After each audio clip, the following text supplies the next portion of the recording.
Good afternoon, everyone, and welcome to Topic Time with Harrison Young.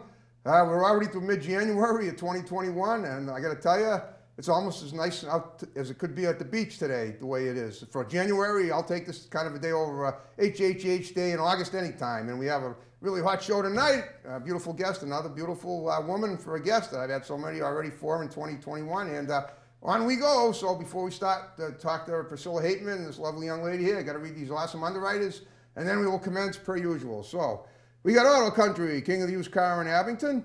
We got Lynch's Auto Cycle Truck and Towing Center in Brockton. One number for projects, one number for towing. We got Johnny Macaroni's Restaurants, 3 locations, 2 in East Bridgewater, 1 in Halifax. We got John's Greenhouses and Florist Shop in Brockton. We got Joe's Diner in Taunton. We got Smoke and Ashes Tobacco Stores in Whitman, Pembroke, South Weymouth, Hanson, and Abington.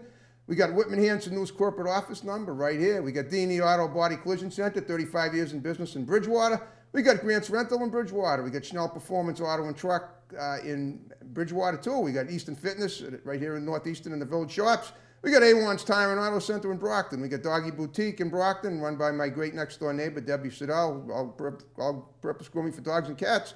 We got Almanzar Auto Clinic in Stoughton. We got Brighton Tire Service in Brockton. We got T. Martini and Son Floor Covering in Abington. No job is too big or too small. Topic Time fans get 10% off there. I want to thank you guys very much. And like I said on that note, now we will introduce this lovely young lady. This is Priscilla Hapeman. She's done some modeling, and I found out she's a project manager for a building company on the Cape, correct? Project coordinator. Project, that's what it's called, coordinator. Yes. All right, well, you know what? Here's what we're going to do. I'm going to start with that first, and then I'm going to work my way backwards to, towards your childhood. And she loves animals too, by the way, as do I, and we're going to cover that too, because that's very important for both of us, to both of us. And I always say that, whatever's important to myself and my guest, if there's something that if we each share a passion for, we don't ignore it because it means too much. But first of all, Priscilla, I want to thank you for coming here up from the Cape and being on my show tonight. It's what an honor to have you here. Thank you for inviting me. Oh yeah, I'm delighted to have you here. All right, well, so now talk about how did you get this gig, for lack of a better word? How did you get this awesome position, this lofty position as a building coordinator, as you say? Total accident. No, I don't. See, therein lies the contradiction. I always, just about every show, I say everything happens for a reason. It does. So tell me, please give me the details. I was at the right place at the right time. Okay. And I was asked if I needed a job, if I could use a computer. And so I started at New Seabury as an administrative assistant. Okay. And then it just progressed to the role that I have now over the last 5 years. Okay, well, when you say you were at the right place at the right time, what place and time was that? That was at the Design Center in New Seabury, okay, helping out there. Were doing you shopping? No. What were you doing there? Just hanging out? I was just, yeah. Okay. Now, is this place like it's a shopping center? It's where the customers come for New Seabury to pick out the finishes for their homes. Okay. Yeah. And so somebody looked at you and thought you looked like that you could work there. Yeah. That's pretty amazing. Yeah. Okay. Well, I mean, I can see you walking into any establishment. A lot of people would say, "You want a job? just why not, right?" You have that look of a qualified person.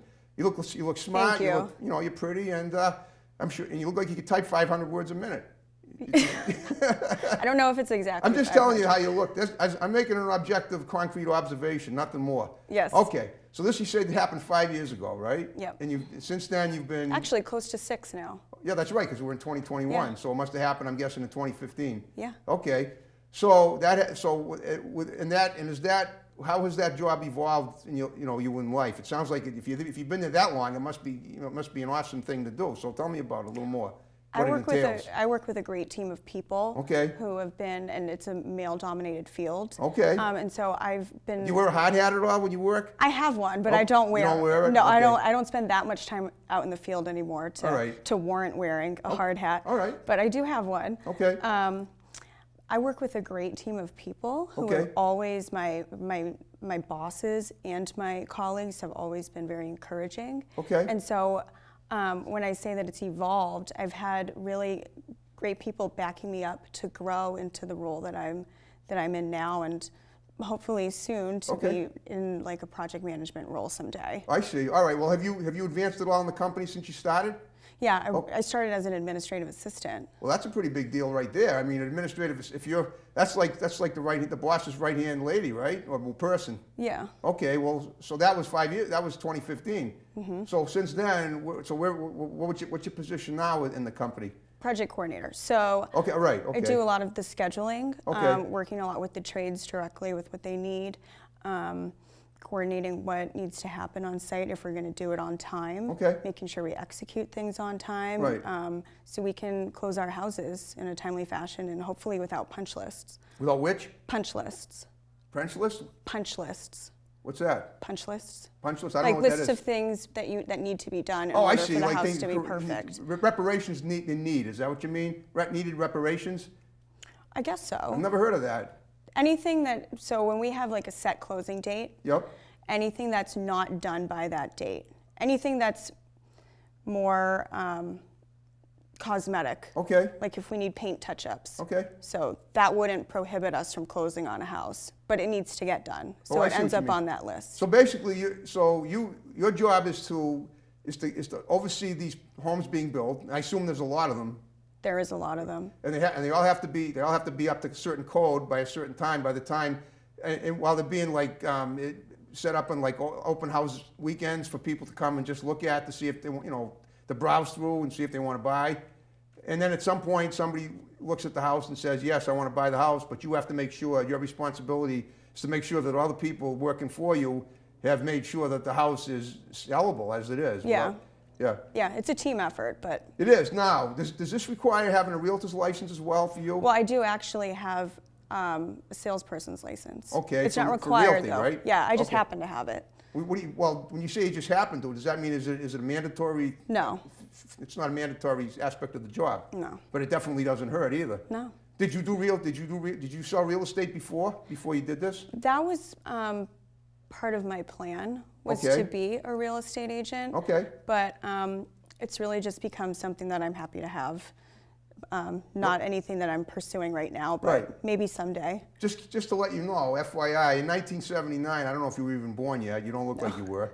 But I took a real estate course, and there were two things they taught us. Number one, it used to be buyer beware. Now it's broker beware, meaning that if you sell a house and it craps out on the new owner, you're the one responsible. It's not on the owner. It's on you. So you could literally lose everything in a lawsuit.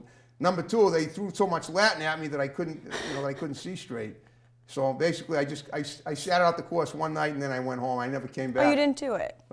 I gave up. Yes, I was a give-upper in those days. Now I'm a stick to it. You know what I'm saying? I turned it around, but it wasn't for me. I mean, this is what I do. This is my passion. But I admire people that do it because everybody should have a house to live in, obviously. Yeah. Okay. So all right, now what I want to do, like I do with all my guests, is I want to find out what you were like growing up and what your passions were back then and your aspirations and what did you do? Any interesting things that you did? And you mentioned you modeled, but I want to find out how you got into that, when you did it, and also whatever other interesting, entertaining things you might have done as a younger person. And you certainly still look young, but I'm talking about going back to just not far from your infant stage. So tell me more about that. My parents were very supportive in developing any interest or talent that I displayed at all. So I did a lot of different things. Okay. I took Well, name a ballet, singing, Cool. piano, Okay. guitar, then the modeling Yep. was another thing. Modeling came around when I enrolled at Barbizon Modeling School in Boston. Were you in high school then? Yeah, Oh, 2005. That's usually right. Okay. Yep. So I trained there for about a year, I believe, and then got offered to go to a competition in New York City. Wow. Yeah. So Okay. so we went there for a summer. Okay. 2005. How'd you do? I think I did all right. Wow, the fact that they asked you to, I mean, those are some pretty girls in that school. Yeah, it was huge. It was big. It was international. course. Everybody came from all over the world. Yeah. It was a pretty big deal. Yeah, okay. Now, I assume your grades were pretty good because I actually set out a Barbizon course one Saturday afternoon. Oh, really? I don't know how for the life of me why they invited me, but again, I always say everything happens for a reason. So, that having been said, what I remember was I was like in my, well, let's see, this was 2008, so I was in my late 40s at the time. and there were a lot of young, high school age girls, and the instructor was standing there talking about how you got to keep your grades up, or or she was making an explanation to everybody about how important the GPAs are, and stick to itiveness to your academic standing, and she basically was just letting the girls know that modeling is great, but the other stuff comes first. And so I'm guessing you went through that too when you enrolled there. I don't remember that. Really? Okay. It's been a while though. Oh, so. okay. Yeah, but I'm just saying she was a very firm talking woman. That's all I mean. And I thought to myself, wow, if I was one of the young girls here, I know that'd be a big challenge for me. But obviously, you met it your own way when you were there. I hope so. Well, all right. Well, so tell me about, have you done, when you say you did singing, you did playing, did you ever perform anywhere musically? Did you do any acting at all anywhere at any time? No, I didn't. Okay. Singing, just recitals. Okay, where, for what, for school? For Score Music Studio. Okay. Yeah. What Score Music Studio was that? Sandwich. Okay, so did you grow up on the Cape? Yeah. Cool, okay.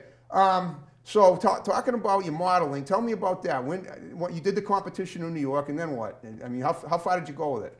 That was pretty much it. It was, so just that one Did a few event? other shoots afterward, but. Okay. All right, well, where were they? Just Boston area and Cape?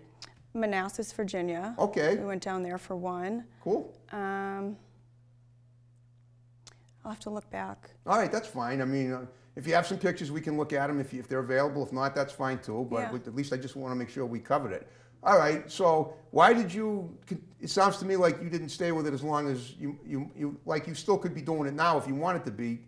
Is it because of the job that you left, or was you just got tired of it, or what?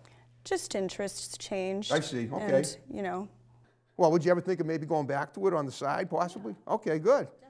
Definitely. Yeah. Okay. I mean, all right, because you definitely, now the interesting thing about you is that, compared to models that I've interviewed, is that most of the models that I've interviewed, including the one I had on last week, are considerably taller than you. Usually, the agencies like them a little taller. They like them like close to 6 feet, or at least 5'9". Okay, so tell me about the print modeling you did. Where did that come out? In magazines or somewhere, or where? No, just for my portfolio. Oh, your portfolio. Yeah. Okay, so you do have a portfolio. I do. You do, and I assume it's now the kind of modeling you did it include like swimsuit modeling, or were you fully? I mean, I'm just wondering, was it outdoor, indoor, both? Just like outdoor. Okay. Yeah, a few indoor. Okay. No swimsuit. No swimsuit. Okay. No. All right, that's fine. Now you look very fit. Do you work out regularly? Keep yourself in shape? I try to. Okay. I try to, but I attribute it to healthy eating. Healthy eating. You're a vegan, Yeah. as am I, and we covered that. So let's talk about that now. You and I both share a common love of animals, and I know your puppy just had an operation, and she's okay now. She's doing very well. Yeah, she had cluster seizures last week. Yeah, I don't know what that is, but it's when you have more than one seizure in a 24-hour period. Oh yeah, seizures. You mentioned that. She had maybe about 12 or 14 in an hour and a half. Wow. So, okay, but you have very happy to have her back home and well. I know. I can see she's a beautiful pup, and thank you. And I'm so happy that she's doing well. And okay, that's great. So how did you become a vegan? Everyone has a story, so you tell me. Well, when I was about 14, yep. I got the idea that eating meat was actually not healthy. Animals. Oh, okay, you felt bad for animals. So I felt bad. So I stopped for a period of time. Okay. And then I started going back to the same old diet again. Yes. But then 2014. Okay. I remembered all of my ethics and morals, and I stopped eating meat. I went vegetarian. Perfect. Then 2017, I never thought I would go full vegan. Okay. But 2017. I think you're probably a more religious vegan than I am. I still take smoothies that I think might have whey in them, but that's it. I don't eat any meat. I eat fake meats every day, and they're delicious. And you can get them right at the supermarket. Yeah. There's a great variety now available. Yeah. And I love Thai dumplings too. Yeah. And speaking of that, I got to ask: are you aware? Do you have any Asian in your background? I'm curious because you look Asian partly, and I'm just wondering if you. I'm only asking because I like to find out as much about people that I interview as possible. If you don't want to tell me, that's fine, but I'm just curious if you I'll tell you. Go ahead. So my mother's Filipino. Okay. And then I found out recently through Ancestry DNA that Yep. actually we always thought that my dad's side was more German. Okay. But it's actually mostly Irish. Cool. So I'm Filipino and Irish. You're not Filipino and Irish. Yeah.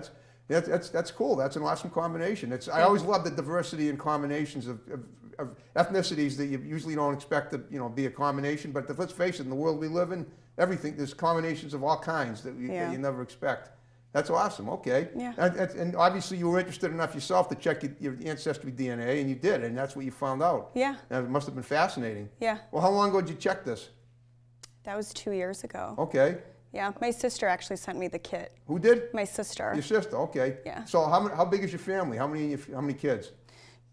Just me. And your sister? And my sister. Oh, cool. Okay. Yeah. Do you have any kids of your own? No. Well, good for you. Except your dog. Just dogs. Just 4 dogs. 4? Yeah, I have 4. Okay. How are the other 3 doing? Good. Okay. So okay. Well, I'm sure the other 3 are glad to have the black one back that you. Very happy. Yeah. You all get along really well. Yeah. Okay. Tell me what walking them is like. I mean, are they all like regular sized dogs? Oh, I don't know if I could walk them. They go out in the yard. Oh, It's they fenced. do. Okay. Yeah. Okay, so you don't. That makes sense. You have a good yard so that they can do whatever they got to do out there. Yeah, it's their yard. I take it you have a high, good high fence. Yeah. They don't. Okay, that's great. Okay, and so in terms of like, what do you do now for like hobbies or whatever? You don't sing at all? Or do you play you do any recitals at all? I know you don't model anymore, but you're thinking of going back to it. But what about anything else that you might be doing that's of interest? If anything. Nothing particularly right now. Okay. Just a lot of work. It is. Okay. Well, it keeps you busy. Yeah, it does. Okay. I enjoy it. What's that? I enjoy it. I mean, you enjoy it. Yeah. If you know what they say, if you enjoy your work, then it's not work. It's true. Okay. Well, so now going forward, how many homes a week, or let's say not a week, because a week is too. I know, because I've seen homes go up pretty quick. But how many homes a year do you think that your company puts out or builds? Well, since 2020. Yep. That was just a couple of weeks ago. We actually built 40 cottages. 40 cottages since the end of the year. Yeah. So today's January 14th. That was 2 weeks ago. No. The beginning of over the course of 2020. Oh, I'm talking through 2020. Oh, okay. From the start of 2020 to today. Yeah. 40 cottages. Yeah. Okay. Tell me about the. If you have pictures of the homes, you can share. You can certainly do that as well if you have any. Because after a while, that is your work now, and you love it. So, in a way, homes are models too. Yeah. I mean, okay. True. Well, so are these tell me about the cottages. What are they like? I mean, are they all like similar in architectural design, or are they different, or what? Same, so we have 8 different home styles in the cottages. They're all Cape style? There are variations of it. 2 to 3 bedroom homes with 2.5 baths. Basements that you can finish. Okay. And okay, I understand. I know what that means. Set up primarily for first floor living. If the buyer was to require first floor living. Floor living? First floor living. Oh, first floor. I understand. Yeah. So it's not, you don't have second floors, except usually. There are some of them do. Some of them do, but okay. But you make it easy for some people who have a hard time climbing stairs, I suppose, which is certainly the case. Right. A lot of our buyers are either retirees or second homeowners. Yeah, exactly. Right. Okay. All right. What about have you built any homes outside? It's all on the Cape so far, right? Right. Are you going to expand anywhere beyond the Cape? That I don't know of yet. Okay. Once we're done with the cottages, I think we've got some other things in the works. Cool. That they're developing right now. Okay. So how much do you have input in the developing of the homes? I mean, do you do anything in the design element of it? So I worked in design before coming blueprints into and whatnot, right? Blueprints. Yeah, that's what I mean. Yeah. Okay. And picking out like the different finishes, the paint colors, the faucets, the Cool. flooring. All right. All right, now let me ask you this. Let's say there's some land available for sale. Now, does your company look around for land to scoop up to build on? Because I'm sure there's plenty of land down on the Cape that's available, or is there not? Not right now. Okay. For right now, we have the land in New Seabury that we're developing. Okay. So we already own it. Oh, you own the land. Okay. Yeah. But all right. But they're not right now. They're not looking to suck up. Excuse me. That's the wrong term. The wrong word. To scoop up more land for sales to build houses on. Correct. I don't think so. Okay.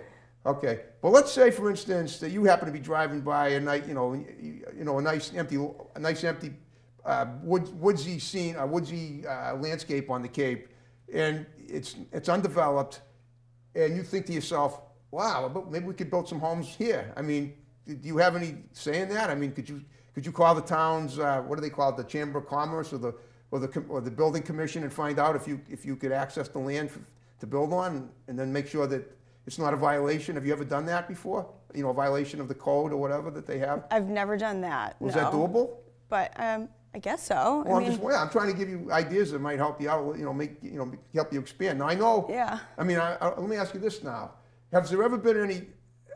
Have there ever been any? I assume because you build homes, it's not a problem. But I know in some cases, some people have homes that they've lived in forever, their whole lives, and all of a sudden somebody wants to come demolish the homes and put up something commercial. You don't do that. You don't do any commercial building, right? It's all private homes.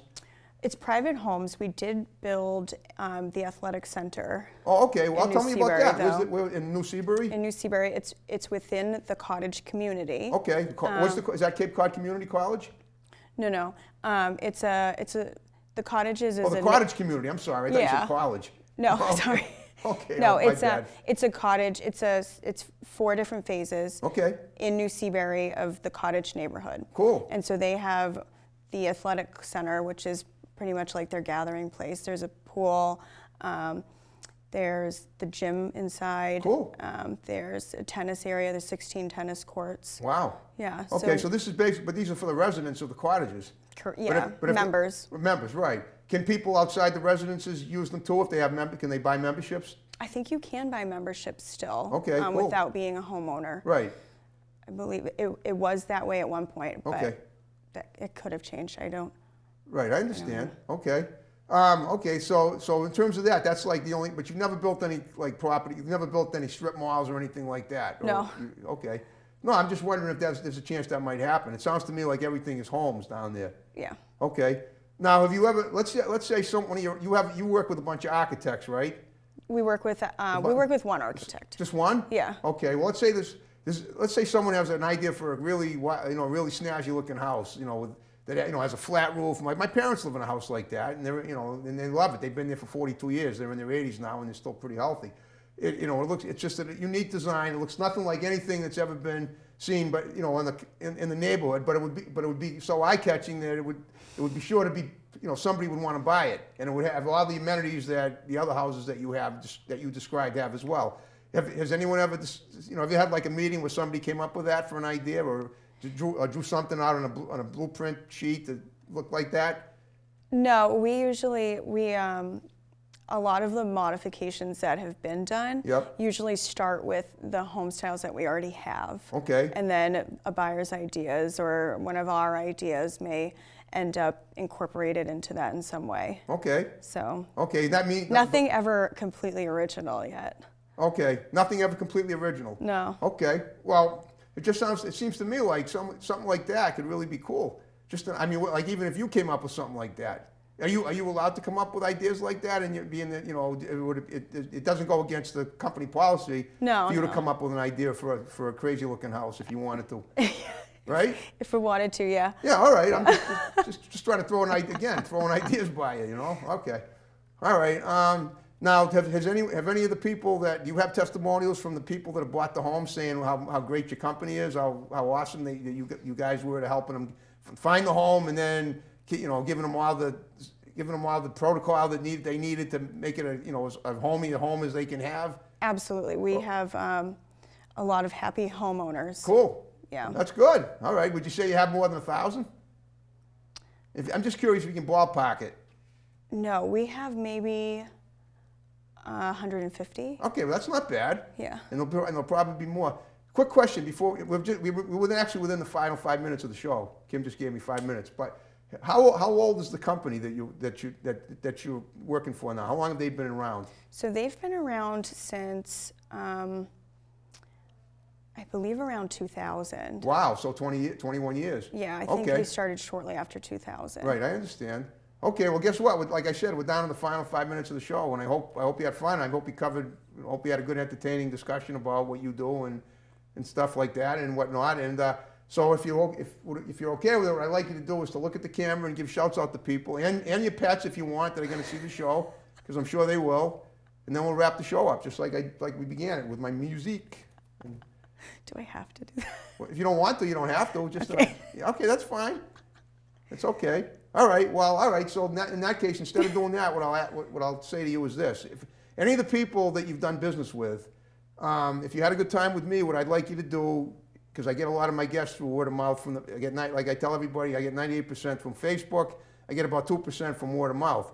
So anyone down on the Cape that's pretty, that you know of that maybe bought a house from you that has a really cool gig going somewhere, and they'd be an interesting guest for me. You got my digits. Have them text me. We'll have them come up here and do a show. Yeah. Because and that would be it. So now just another question as we heading forward as we heading down the road to 2021.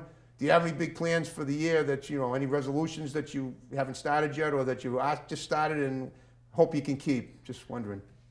I would like to get my construction license this year. Your construction? Yeah. That means that you actually be out there hammering away and sawing and all that? I get. Wasn't that what that means? No, it means that I would be able to oversee a project and have permits in my name. Cool. That sort of stuff. Okay, well there you go. Now she's worthy of it if you're watching. Yeah. Any of the building associate advocates out there on the Cape or wherever else. All right. Well, listen. I hope you had fun with me, like I said. Thank you. Just another quick question. Does your company plan to expand anywhere else on the Cape, from the Cape, to do modeling, to do homes building, or that you're aware of, or you don't, not at this time? Not that I'm aware of right now. Okay. Yeah, we're just gonna, I think, continue on what we're doing in New Seabury. Okay, cool. And well, here's to you, New Seabury. And then we'll see what happens. Exactly. We'll see what happens in New Seabury. Yeah. Okay. Well, on that note, are you ready to wrap it up like we started it? Sure. Okay, Priscilla. Great job. Thank you for being on my show tonight. Thanks for watching, folks. Here we go. Next time, more great episode of Topic Time to follow. Take care.